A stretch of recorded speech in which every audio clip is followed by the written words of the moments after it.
What is going on, everybody? Welcome back to Phones and Drones. So Google just dropped Android 15 QPR2 Beta 1.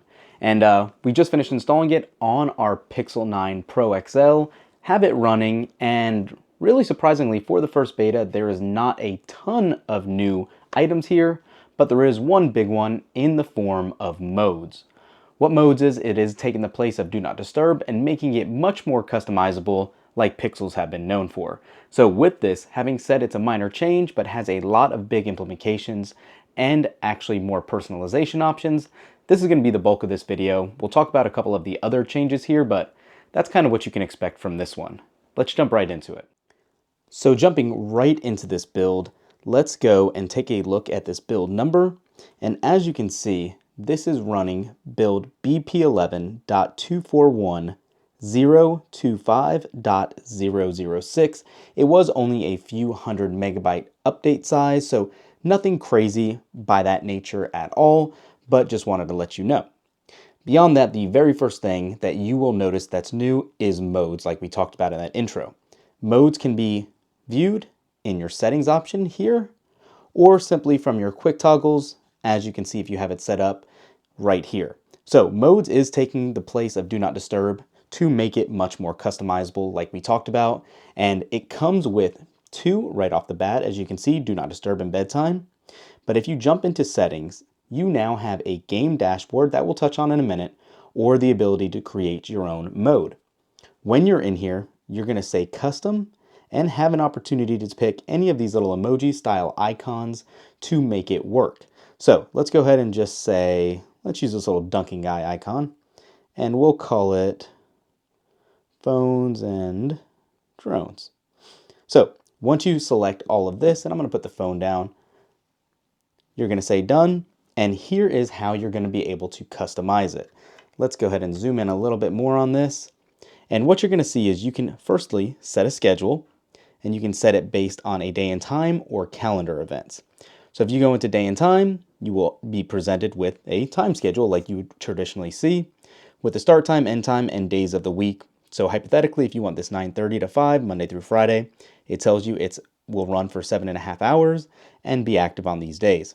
You can also toggle alarms on to override if you'd like.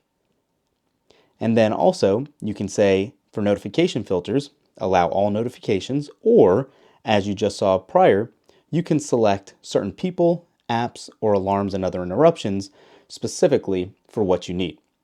So if you want to go into apps and say selected apps, we'll go ahead and just allow, let's say Adobe Express, to allow notifications. Now this will allow it to push right through this specific mode that you just created.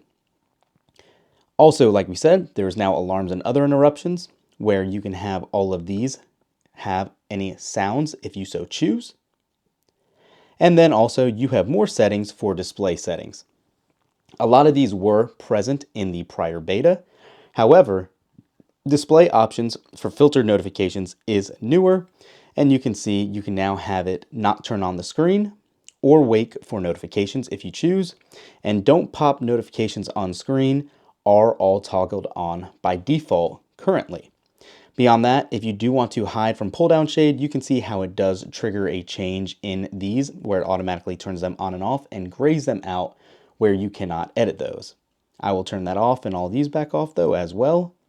And then you have obviously your grayscaling, keep the screen dark, dim the wallpaper, and enable dark theme like we talked about before. So it is that easy to do. Once it's active, as you can see, you actually have that icon you selected now in your notification pane up here. So you can see, hopefully it'll zoom in and clear. There's our little basketball guy dunking right there.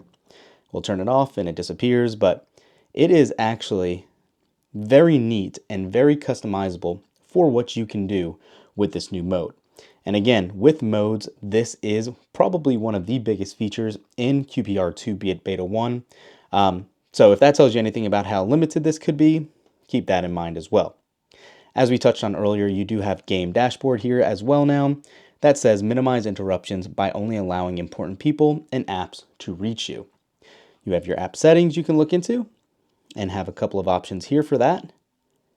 And then also to allow all notifications if you so choose while you're running game mode. So again, now if you want to swipe out of settings and go to your pull down shade, you can now see under modes, phones and drones is right here in active, and you can just touch it off as you wish. Beyond that, if you want to just long press it to fully launch the app, obviously that is here and an ability as well. So one thing that was actually fixed as well in here is another option under settings to show long app names. If you just start typing show long app names, this option was present in the prior beta, but if you had it toggled, say for instance Amazon Shopping here, you can see it cuts off the full name of the app.